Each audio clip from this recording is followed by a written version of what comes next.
ನೋಡಿ, ಬಹಳ ಹಿಂದೆ ಭೀಕರವಾದ ಬರಗಾಲ ಬಂತು. ಯಾವ ಮಟ್ಟಿನ ಬರಗಾಲ ಅಂದರೆ ಒಂದು ಹೊತ್ತಿನ ಊಟಕ್ಕೂ ಮನುಷ್ಯರಿಗೆ ಕಷ್ಟವಾಯಿತು. ದನಕರುಗಳು ವಿಚಾರ ಬಿಟ್ಟುಬಿಡಿ, ಮನುಷ್ಯರಿಗೂ ಒಂದು ಹೊತ್ತಿನ ಊಟಕ್ಕೆ ಕಷ್ಟವಾಯಿತು. ಆ ಸಮಯದಲ್ಲೂ ತುಂಬ ಶ್ರೀಮಂತರಿದ್ದರು, ತುಂಬ ಉಳ್ಳವರಿದ್ದರು, ಎಷ್ಟೊಂದು ಜನ ಸಿರಿವಂತರಿದ್ದರೂ ಕೂಡ ಬಡವರು ಪಾಡನ್ನು ಕೇಳೋರು ಯಾರೂ ಇಲ್ಲ. ನೋಡಿ, ನಮ್ಮ ಈ ನೆಲದ ಈ ಸನಾತನ ಧರ್ಮದ ಶ್ರೇಷ್ಠತೆ ಏನಂದರೆ, ಇಲ್ಲಿ ಬಂದಂತಹ ಋಷಿಮುನಿಗಳು, ಸಂತ ಶ್ರೇಷ್ಠರು, ಯೋಗಿಗಳು ಇವರೆಲ್ಲ ಇರುವವರ ಬಳಿ ಸ್ವೀಕಾರ ಮಾಡಿ, ಇರುವ ಶ್ರೀಮಂತರ ಬಳಿ ಭಿಕ್ಷೆ ಬೇಡಿ ಇಲ್ಲದವರಿಗೆ ಕೊಟ್ಟಿದ್ದು ಈ ಮಹನೀಯರ ಸಾಧನೆ. ಹೌದಲ್ಲ?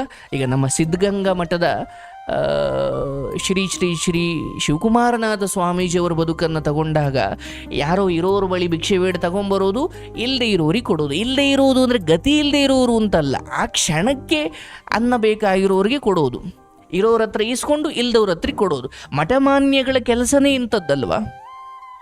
ಅದಕ್ಕೆ ನಮ್ಮ ಹಿರಿಯರೊಬ್ಬರು ನನಗೊಂದು ಪುಟ್ಟ ಕತೆ ಹೇಳ್ತಾ ಇದ್ರು ಈ ಮಠಮಾನ್ಯಗಳ ಬಗ್ಗೆ. ಸಮಾಜದಲ್ಲಿ ಮಠಮಾನ್ಯಗಳ ಕೆಲಸ ಏನಂದರೆ ಇರೋರ ಬಳಿ ತಗೊಳ್ಬೇಕು, ಇಲ್ಲದೆ ಇರೋರಿಗೆ ಕೊಡಬೇಕು. ಈಗ ಮಠದಲ್ಲಿರುವ ಮಠಾಧಿಪತಿ ಇಂಜಿನಿಯರ ಇಲ್ಲ, ಅವ್ರಿಗೆ ಯಾವುದೇ ದುಡಿಮೆ ಇರೋದಿಲ್ಲ. ಅವರಿಗೆ ಜ್ಞಾನದ ಶ್ರೀಮಂತಿಕೆ ಇರುತ್ತೆ, ಆ ತೇಜಸ್ಸು ಇರುತ್ತೆ, ಆ ಶಕ್ತಿ ಇರುತ್ತೆ. ದೊಡ್ಡ ದೊಡ್ಡ ಶ್ರೀಮಂತರು, ದೊಡ್ಡ ದೊಡ್ಡ ರಾಜಕಾರಣಿಗಳು ಎಲ್ಲರೂ ಅವರ ಪಾದದಡಿ ಶರಣಾಗಿರ್ತಾರೆ. ಅವರು ವಿನಯದಿಂದ, ನೋಡ್ರಪ್ಪ ನಿಮ್ಮ ಹತ್ರ ಇದೆ, ಸ್ವಲ್ಪ ಕೊಡ್ರಯ್ಯ ಅಂತ ಈಸ್ಕೊಳ್ಬೇಕು, ಇಲ್ಲದೆ ಇರೋರಿಗೆ ಕೊಡಬೇಕು. ಅದೇ ತಾನೇ ಮಠಮಾನ್ಯಗಳ ಕೆಲಸ. ಶ್ರೀಮಂತರ ಹತ್ರ ಈಸ್ಕೊಂಡು ಅವರು ಬ್ಯಾಂಕ್ ಅಕೌಂಟ್ ಮಾಡ್ಕೊಂಡು ಅವ್ರಿಗೆ ಕೊಡೋದಾದ್ರೆ ಅವರು ಸ್ವಾಮೀಜಿ ಹೇಗಾಗುತ್ತಾರೆ? ಹೌದಲ್ಲ? ಹಿಂಗೆಯೇ ಯಾವುದೋ ಒಂದು ಮಠದಲ್ಲಿ ಒಬ್ಬರು ಸ್ವಾಮೀಜಿಗಳಿದ್ರು. ಸ್ವಾಮೀಜಿ ಜೊತೆ ಒಬ್ಬ ಸಹಾಯಕ ಅಸಿಸ್ಟೆಂಟ್ ಇದ್ದ. ಮಠದಲ್ಲಿ ಜನ ಬರ್ತಾ ಇದ್ರು, ಹೋಗ್ತಾ ಇದ್ರು, ಅಲ್ಲಿ ಅನ್ನದಾನವೂ ನಡೀತಾ ಇತ್ತು. ಹೀಗೆ ಒಂದು ದಿನ ಆ ಅಸಿಸ್ಟೆಂಟ್ ಆ ಸ್ವಾಮೀಜಿ ಇರ್ತಕ್ಕಂಥ ಕೋಣೆಗೆ ಹೋಗ್ತಾ ಇರ್ತಾನೆ. ಆ ಕೋಣೆಗೆ ಹೋಗಬೇಕು ಅನ್ನೋ ಸಮಯದಲ್ಲಿ ಆ ಬಾಗಿಲ ಹತ್ರ ಸ್ವಲ್ಪ ತಲೆ ಎತ್ತಿ ನೋಡ್ತಾನೆ. ಅಲ್ಲೊಂದು ಚಿನ್ನದ ನಾಣ್ಯವನ್ನು ಅಂಟಿಸಿದ್ರಂತೆ. ಅಂದರೆ ಆ ಬಾಗಿಲಿಗೆ ಮೇಲೆ ಅಂಟಿಸಿದ್ರಂತೆ. ಅರೆ, ಇದ್ಯಾರು ಚಿನ್ನದ ನಾಣ್ಯ ಅಂಟಿಸಿದ್ದಾರಲ್ಲ ಇಲ್ಲಿ, ಈಗ ತಗೊಳ್ಳಂಗಿಲ್ಲ, ಸ್ವಾಮೀಜಿ ಜೊತೆ ಬೇರೆ ಇದ್ದಾರೆ, ಅದನ್ನು ಮುಟ್ಟಂಗಿಲ್ಲ, ತಡಿ ಸ್ವಾಮೀಜಿಗಳ ಹತ್ರ ಹೇಳಬೇಕು ಅಂದುಕೊಂಡ. ಬಟ್ ಸದ್ಯಕ್ಕೆ ಹೇಳೋದು ಬೇಡ ಅಂತ ಸುಮ್ಮನಾದ. ಮಾರನೇ ದಿನ ಅದೇ ದಾರಿಯಲ್ಲಿ ಬರ್ತಾನೆ, ಅಲ್ಲಿ ಚಿನ್ನದ ನಾಣ್ಯ ಇಲ್ಲವೇ ಇಲ್ಲ. ಈಗಂತೂ ಸ್ವಾಮೀಜಿಯವ್ರ ಹತ್ರ ಹೇಳಲೇಬೇಕು ಅನ್ನಿಸ್ತು. ಸ್ವಾಮೀಜಿಯವ್ರ ಬಳಿ ಹೋದ. ಸ್ವಾಮೀಜಿ, ಏನಾಯ್ತು ಗೊತ್ತಾ? ಏನಾಯ್ತಪ್ಪ? ನೆನ್ನೆ ನಾನು ಬರಬೇಕಾದ್ರೆ ಅಲ್ಲಿ ಯಾರೋ ಬಾಗಿಲ ಹತ್ರ ಒಂದು ಚಿನ್ನದ ನಾಣ್ಯ ಅಂಟಿಸಿದ್ರು. ಇವತ್ತು ಬರ್ತೀನಿ, ಅಲ್ಲಿ ಇಲ್ಲವೇ ಇಲ್ಲ, ಯಾರೋ ತಗೊಂಡೋಗ್ಬಿಟ್ಟಿದ್ದಾರೆ ಸ್ವಾಮೀಜಿ. ಆಗ ಸ್ವಾಮೀಜಿಯವರು ಒಂದು ಮಾತು ಹೇಳ್ತಾರೆ, ನೋಡಪ್ಪ, ಯಾರೋ ಹೆಚ್ಚಾಗಿರೋನು ಅಂಟಿಸ್ದ, ಯಾರೋ ಇಲ್ದವನು ತಗೊಂಡು ಹೋದ, ನಮಗೇನಾಗಬೇಕು ಅಂದ ಸ್ವಾಮೀಜಿ. ಇದೇ ತಾನೇ ಮಠದ ಕೆಲಸ. ಯಾರೋ ಹೆಚ್ಚಾಗಿರೋನು ಅಂಟಿಸ್ದ, ಯಾರೋ ಹೆಚ್ಚಾಗಿರೋನು ಕೊಟ್ಟ, ಇಲ್ಲದೆ ಇರೋನು ಕಿತ್ಕೊಂಡು ಹೋದ, ನಮಗೆ ಯಾಕೆ ಅದ್ರ ಬಗ್ಗೆ? ನೋಡಿ, ಯಾವ ಮಟ್ಟಿಗೆ ವೈರಾಗ್ಯ ಇರಬೇಕು ಸ್ವಾಮೀಜಿಗಳಿಗೆ ಅಂದರೆ ಹಿಂಗೆ. ಚಿನ್ನದ ನಾಣ್ಯ ಇತ್ತು ಅಂತ ಎನ್ಕ್ವೈರಿ ಮಾಡ್ಲಿಕ್ಕೆ ಶುರು ಮಾಡಿದ್ರೆ ಹೇಗೆ ಸ್ವಾಮೀಜಿ ಆಗ್ತಾರೆ? ಯಾರೋ ಇರೋನು ಅಂಟಿಸೋದ, ಇಲ್ದವನು ಕಿತ್ಕೊಂಡು ಹೋದ, ಬಿಡಪ್ಪ ನಮಗೆ ಯಾಕೆ ಅಂದ್ರು ಸ್ವಾಮೀಜಿ. ಆಗ ಅಸಿಸ್ಟೆಂಟ್ ಒಳಗಿನ ಕಣ್ಣು ತೆರೀತು. ಹೌದಲ್ವಾ? ವೈರಾಗ್ಯ ಅಂತ ಬಂದಾಗ ಚಿನ್ನದ ನಾಣ್ಯ ಅಲ್ಲ, ಅಲ್ಲಿ ವಜ್ರ ಬಿದ್ದಿದ್ರು ನಮಗೇನಾಗಬೇಕಪ್ಪ, ಅದು ನಮ್ಮದಲ್ಲ ಅನ್ಬೇಕು.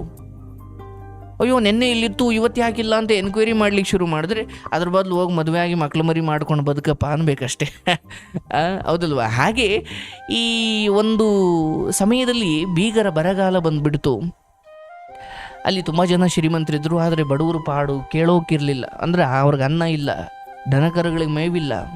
ಆಗ ಅಲ್ಲಿದ್ದಂತಹ ಧರ್ಮಗುರುಗಳು, ಮಠಾಧಿಪತಿಗಳೆಲ್ಲ ಸೇರಿ ಏನು ಮಾಡಿದ್ರು, ಇಲ್ಲಪ್ಪ ಜನಗಳು ಸಾಯ್ತಾವ್ರೆ, ಏನಾದರೂ ಮಾಡಬೇಕು ಅಂದುಕೊಂಡು ಅವರು ಈ ಶ್ರೀಮಂತರ ಮನೆ ಹತ್ರ ಹೋಗಿ ಭಿಕ್ಷೆ ಬೇಡಿದ್ರು. ನೋಡ್ರಪ್ಪ, ನಿಮ್ಮ ಕೈಲಾದಷ್ಟು ಕೊಡಿ ಅಂತ ಆ ಭಿಕ್ಷಾ ಪಾತ್ರೆಯನ್ನು ಹಿಡಿದು ಬೀದಿ ಬೀದಿ ಸುತ್ತಿದ್ರು. ಅವ್ರ ಮೇಲಿನ ಭಕ್ತಿಗೋಸ್ಕರ ಅನೇಕ ಜನ ಶ್ರೀಮಂತರು ಬಂದು ಒಂದಷ್ಟು ಹಣ ಅಂತ ಕೊಟ್ಟು ಹೋಗ್ತಾ ಇದ್ರು. ಈ ಸ್ವಾಮೀಜಿಗಳ ಒಂದು 3-4 ಜನ ಶಿಷ್ಯರು ಇರ್ತಿದ್ರು. ಸ್ವಾಮೀಜಿಗಳ ಹತ್ರ ಬಂದು ಶ್ರೀಮಂತರು, ತಗೊಳ್ಳಿ ಸ್ವಾಮೀಜಿ, ನಮ್ಮ ಕಡೆಯಿಂದ ಇಷ್ಟು ಕೊಡ್ತಾ ಇದ್ದೀವಿ ಅಂತ ಕೊಡ್ತಾ ಇದ್ರು. ಯಾರು ಹೆಚ್ಚು ಹಣವನ್ನು ಕೊಡ್ತಾರೋ ಅವರನ್ನು ಶಿಷ್ಯರು ಗುರುಗಳೇ ಇವರು ಹೆಚ್ಚು ಹಣ ಕೊಟ್ಟಿದ್ದಾರೆ, ಇವರು ಮಹಾದಾನಿಗಳು ಅಂತ ಆ ಗುರುಗಳ ಹತ್ರ ಕರ್ಕೊಂಡೋಗಿ ಪರ್ಸ್ನಲ್ ಆಗಿ ಅವ್ರ ಜೊತೆ ಸಮಯ ಕಳೀಲಿಕ್ಕೆ ಬಿಡೋರು ಈ ಶ್ರೀಮಂತರನ್ನ. ಅಂದರೆ ಯಾರು ಹೆಚ್ಚು ಹಣ ಕೊಡ್ತಾರೆ ಅವರನ್ನು ಮಹಾದಾನಿಗಳು ಅಂತ ಆ ಶಿಷ್ಯರು ಕರೀತಾ ಇದ್ರು. ಓಹ್, ನೀವು ಹೆಚ್ಚು ಹಣ ಕೊಟ್ಟಿದ್ದೀರಾ, ಬನ್ನಿ ಬನ್ನಿ ನಿಮ್ಮನ್ನು ಗುರುಗಳ ಹತ್ರ ಕರ್ಕೊಂಡು ಹೋಗ್ತೀನಿ ಅಂತ ಆ ಗುರುಗಳ ಹತ್ರ ಕರ್ಕೊಂಡು ಹೋಗೋರು. ಹೀಗೆ ಅನೇಕ ಜನ ಶ್ರೀಮಂತರು ಬಂದರು, ತಮ್ಮ ಕೈಲಾದಷ್ಟು ಕೊಡ್ತಾ ಇದ್ರು. ಹಾಗೆ ಆ ಸಾಲಿನಲ್ಲಿ ಒಂದು ಮುದುಕಿ, ಪಾಪ ಗಂಡ ಮಕ್ಕಳು ಸೊಸೆ ಯಾರೂ ಇಲ್ಲ ಆ ಮುದುಕಿಗೆ. ವಿಚಿತ್ರವಾಗಿ ಕೂದಲೆಲ್ಲ ಕೆದರ್ಕೊಂಡಿದ್ದಾಳೆ. ನೋಡಿದ್ರೆ ಗೊತ್ತಾಗುತ್ತೆ ಆಕೆ ತುಂಬ ಬಡವಿ, ಒಂದು ಹೊತ್ತಿನ ಊಟಕ್ಕೂ ಕಷ್ಟ ಅಂತ. ಆಕೆ ಬಂದು ತನ್ನ ಚೀಲವನ್ನೆಲ್ಲ ತಡಕಿ ಹೇಗೋ ಅಲ್ಲಿದ್ದು 3 ರೂಪಾಯಿ ಅಷ್ಟೇ ಇದ್ದಿದ್ದು, ಆ 3 ರೂಪಾಯಿನೂ ತೆಗೆದು 3 ನಾಣ್ಯಗಳನ್ನು ತೆಗೆದು ತಗೊಳ್ರಪ್ಪ, ಇದರಿಂದ ಜನಕ್ಕೆ ಊಟ ಕೊಡ್ರಪ್ಪ. ಆಗ ಶಿಷ್ಯರಿಗೆ ನಗು ಬರುತ್ತೆ. ಈ 3 ನಾಣ್ಯಗಳನ್ನ ಇಟ್ಕೊಂಡು ಏನು ಮಾಡಲಿ?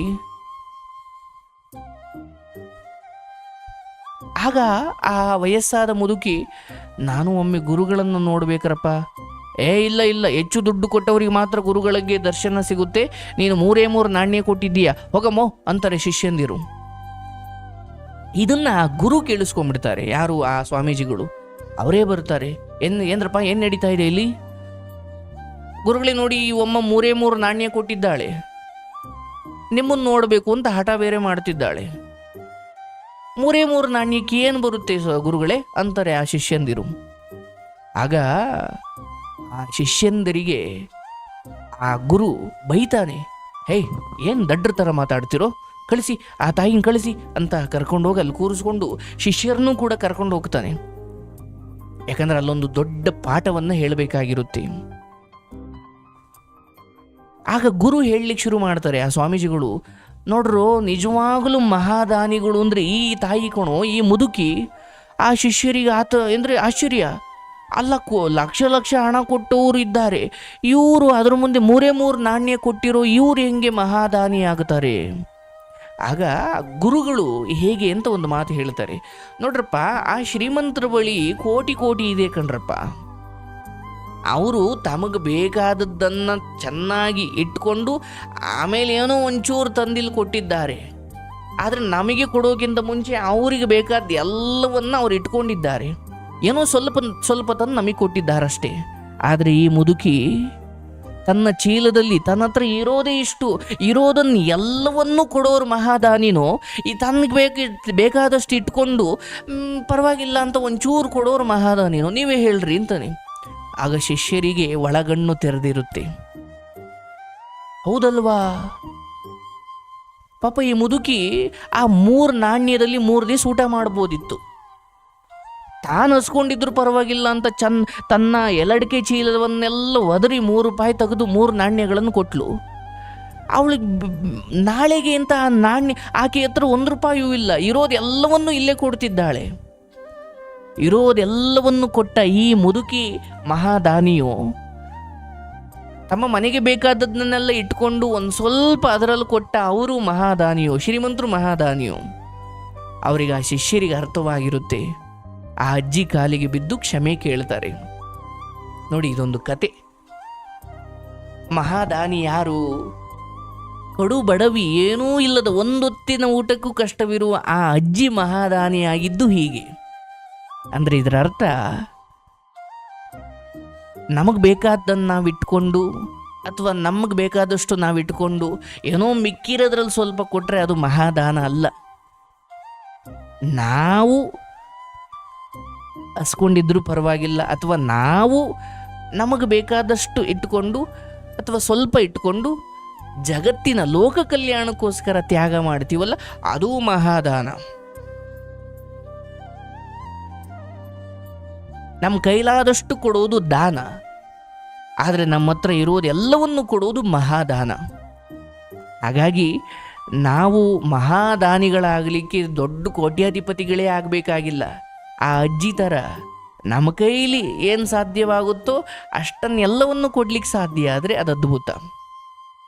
ಅಯ್ಯೋ, ನಾನೇ ಬೇಡ್ಕೊಂಡು ತಿನ್ನೋಳು, ನಾನೇನು ಸಹಾಯ ಮಾಡಲಿ ಅಂತ ಆ ಅಜ್ಜಿ ಸುಮ್ಮನಾದ್ಲ? ಇಲ್ಲ. ಆ ಅಜ್ಜಿ ತನ್ನ ಹಸಿವನ್ನು, ತನ್ನ ನಾಳೆಯ ನೋವನ್ನು ತನ್ನ ನಾಳೆಗೆ ನಾನೇನು ಊಟಕ್ಕೆ ಮಾಡೋದು ಅನ್ನೋ ಆ ಎಲ್ಲ ಭಯ ಆತಂಕಗಳನ್ನು ಮರೆತು ತಡೀರಪ್ಪ ಈ ಸ್ವಾಮೀಜಿಗಳು ಒಳ್ಳೆ ಕೆಲಸ ಮಾಡ್ತವ್ರೆ ಅನ್ನೋ ಕಾರಣಕ್ಕೆ ಆ ತಾಯಿ 3 ನಾಣ್ಯಗಳನ್ನು ಕೊಟ್ಟಳು. ಹಾಗೆ ನಾವು ಕೂಡ ನಮ್ಮ ಬದುಕಲ್ಲಿ ಕೈಲಾದಷ್ಟು ಮಟ್ಟಿಗೆ ಅಯ್ಯೋ ಬಿಡಪ್ಪ ನಮ್ಮ ಹತ್ರನೇ ಇಲ್ಲ ನಾವೇನು ಕೊಡೋದು ಹಂಗನ್ಬೇಡಿ. ನನಗೆ ಇನ್ನೂ ನೆನಪಿದೆ, ನಮ್ಮ ಆಶ್ರಮ ಓಪನಿಂಗ್ ಸಮಯದಲ್ಲಿ ಗುರುಗಳೇ ನಮ್ಮ ಕೈಯಲ್ಲಿ ಹಣ ಕೊಡಲಿಕ್ಕೆ ಆಗಲಿಲ್ಲ, ನಮ್ಮ ಕೈಯಲ್ಲಿ ಶಕ್ತಿ ಇಲ್ಲ, ಆದರೆ ಓಪನಿಂಗ್ ದಿನ ಬಂದು ನಾವು ಅಲ್ಲಿ ಏನೇನು ಕೆಲಸ ಆಗುತ್ತೋ ನಾವು ಮಾಡ್ತೀವಿ. ಅಂದರೆ ಹಣ ಕೊಡಲಿಕ್ಕೆ ಆಗಿಲ್ಲ ಅಂತ ನಾನು ಅವ್ರನ್ನ ದೂಷಿಸಬೇಕಾ? ಇಲ್ಲ, ಹಣ ಕೊಡಲಿಕ್ಕೆ ಆಗದಿದ್ರು ಅವ್ರ ಕೈಲಾದದ್ದನ್ನು ಅವ್ರು ಮಾಡಿದ್ರು. ನನಗದು ಬಹಳ ಶ್ರೇಷ್ಠ ಅನ್ನಿಸ್ಬಿಡ್ತು. ಹಾಗಾಗಿ ನಮ್ಮ ಕೈಲಿ ದುಡ್ಡು ಕೊಡೋಕ್ಕಾಗಲಿಲ್ಲ, ದುಡ್ಡಿನಿಂದಲೇ ದಾನಿ ಆಗೋದಿಲ್ಲ. ಕೊಡುವ ಮನಸ್ಸು ಅಥವಾ ಆ ಶ್ರೇಷ್ಠ ಲೋಕ ಕಲ್ಯಾಣದ ಕಾರ್ಯದಲ್ಲಿ ಭಾಗಿಯಾಗುವ ಮನಸ್ಸು ಬಂತಲ್ಲ, ಅದೇ ಮಹಾದಾನ. ನೀವು ಅಲ್ಲಿ ಕಸ ಗುಡಿಸೋ ಮೂಲಕ, ಅಲ್ಲೇನೋ ಹೆಲ್ಪ್ ಮಾಡೋ ಮೂಲಕ, ಅಥವಾ ಯಾವುದೋ ರೀತಿಯಲ್ಲಿ ನೆರವಾಗುವ ಮೂಲಕ, ಅಥವಾ ಹಣ ಕೊಡೋ ನೆರವಾಗಲಿಕ್ಕೆ ನಾನಾ ಮಾರ್ಗಗಳಿದ್ದಾವೆ, ಹಣನೇ ಕೊಡಬೇಕು ಅಂತ ಇಲ್ಲ, ಹೌದಲ್ವಾ? ಒಂದೊತ್ತಿನ ಊಟಕ್ಕೂ ಕಷ್ಟಪಡ್ತಿದ್ದ ಒಂದು ಅಜ್ಜಿ ಮಹಾದಾನಿ ಅಂತ ಅನಿಸಿಕೊಂಡಿದ್ದು ಹೀಗೆ. ನಾವು ಇದರಿಂದ ಅನೇಕ ಪಾಠವನ್ನು ಕಲಿಬೇಕು ಅಲ್ವಾ?